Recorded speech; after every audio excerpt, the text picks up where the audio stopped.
My friend, today we're going to be talking about the difference between major and minor. Now, beginning guitar series touched on this a little bit. You could also Google the difference between major and minor, but this is just the breakdown. Triads or chords are composed of 1, 3, 5. When you play any chord on any instrument, the chord is created by making the tension of a major third and a minor third. What does that mean? Well, if we were going to do this through the key of C major on a guitar, if you don't know what a C is, it's on this channel. Just type in my name and then C. Open E, C, E, open G, C, and then E. When we play the special little chord, all 6 of these notes resonate as being one of these stable unisons. Now, what happens is when we have this note, it makes a perfect union with the instrument and resonates other notes, even though you're not playing them. It's called the overtone series, which is why when you play a D, it's resoundingly nice and has a great tone. When you move it to like an augmented, it alters the full tone. And sometimes when you move through the chord, it's very pleasing to the ear when you hear what the actual end goal of the progression or the cadence is. So in intermediate music, what we want to do is be able to play something like a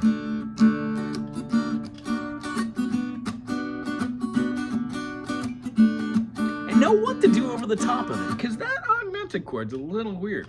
Now, in the beginning, we play relative majors, relative minors. What does that mean? If you don't know what key signatures are or using the circle fifths, I suggest watching that video on this channel as well, or Google circle fifths and just read up about it. When we're playing C and we play an open D and E, the F note, and open A, G, an open B note, and then a C, we're exhibiting 7 notes of a family of chords. It's called Ionian or a major scale. Do, re, mi, fa, sol, la, ti, and do. This is what I would consider the first scaling or soloing or finger preference. When we're using our fingers to get stronger, what we're doing is hitting individual minor seconds. So when we play a C to a D, that C to D is a major second. Its composition is from C to C sharp, which is a half step or a minor second, and then a C sharp to a D, which these 2 minor seconds combined make a major second. Minor second, meet minor second. What do you make? Major second. If we kept going up the fretboard, we would just be walking it up in minor seconds, or the smallest increment in between tonal notes in the western ear. Meaning, in the eastern ear, you have notes that are in between notes. Crazy! So, just for the western ear, do, re, mi, fa, sol, la, ti, do. Do, re, mi, fa, sol, la, ti, and do. These scales can be played with either the first finger, second finger, or third finger. Now, here's where the rub comes down.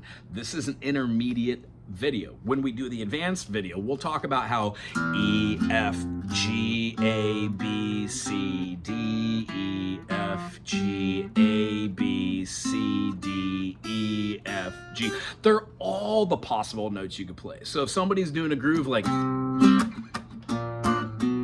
you know you've got your C major, C double flat, C. Ooh, da-na-na-na.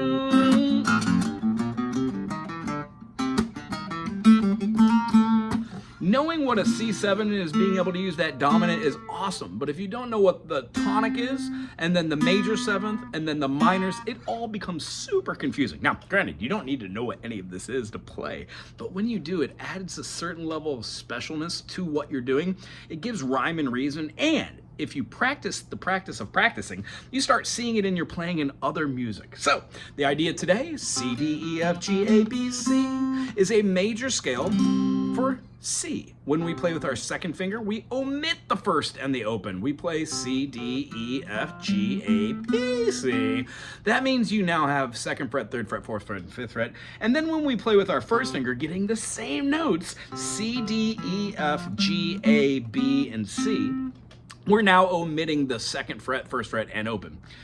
There are different genres and different ways to figure this out and go around the fretboard, but it relies on the idea of knowing what a major and a minor is, and then utilizing those over progressions or cadences. If you don't know what any of those terms are, that's fine. They're all on this channel. You can check it out in the beginner and the intermediate guitar series. From here, what I would love you to do is do exactly what I'm about to do. C, C, D, E, F, G, A, B, C. C, D, E, F, G, A, B, C. C, D, E, F, G, A, B, C. This gives you all three of your fingerings.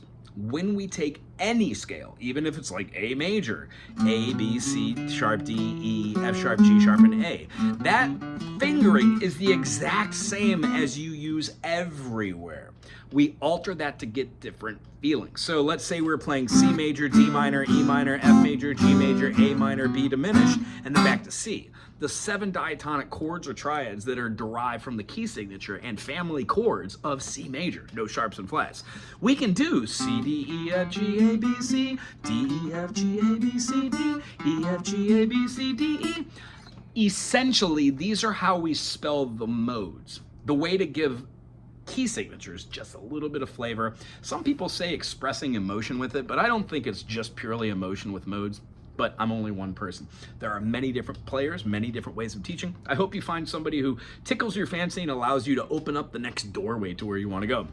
So how do you make a major a minor? Gee golly whiz. Let's use this 1, 2, 3, 4, 5, 6, 7, 1, 1, 2, 3, 4, 5, 6, 7, 1, and then lastly 1, 2, 3, 4, 5, 6, 7, 1. Gonna leave the first two for you to figure out. But this last one, if we were to take a 1, 2, 3 and flatten the 3 to a flat 3, 1, 2, we have now just changed the tonality of a C, D, E to a C, D, E flat. Pretty cool. The next two notes we're going to want to do are the flat 6 and the flat 7, meaning in the key of C, no sharps, no flats. C, D, E, F, G, A, B, C, C, D, E, F, G, A, B, C. So when saying this, we need to have 1, 2, flat 3, E flat, 4, 5, flat 6, so an A flat, and then a flat 7, which is a B flat. So we would have C, D, E flat, F, G, A flat, B flat, C, Do. Still the 1, Do. But the notes in between now have a not major tonality, but a minor tonality. 1, 2, flat 3, 4, 5, flat 6, flat 7, 1. This is called Aeolian or natural minor. That is the difference between major and minor. I would behoove you to play your circle fifths.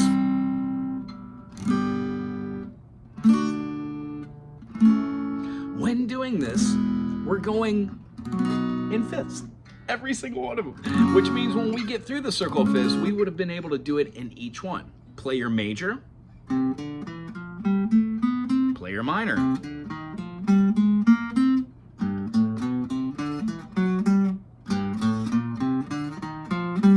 When moving, start with the first finger.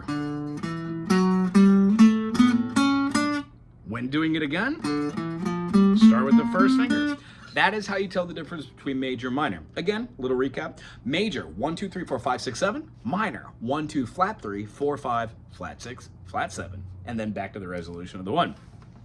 We will go into depth in this intermediate series on how to utilize that over the top of a groove. Earlier we were talking about maybe, let's say, a D major to a D augmented to a B minor. So we're just moving through. We would explain over the top of a major chord how to use a D, E, F sharp, G, A, B, C sharp, D. Maybe make it a little lighter by playing a 1, 2, 3, and then a sharp 4. Sometimes Lydian feels good, but these are modes that we will talk about in the advanced series. So if you dig on this, please subscribe, put something cool in the comment section, and we will see you again next week. Aloha.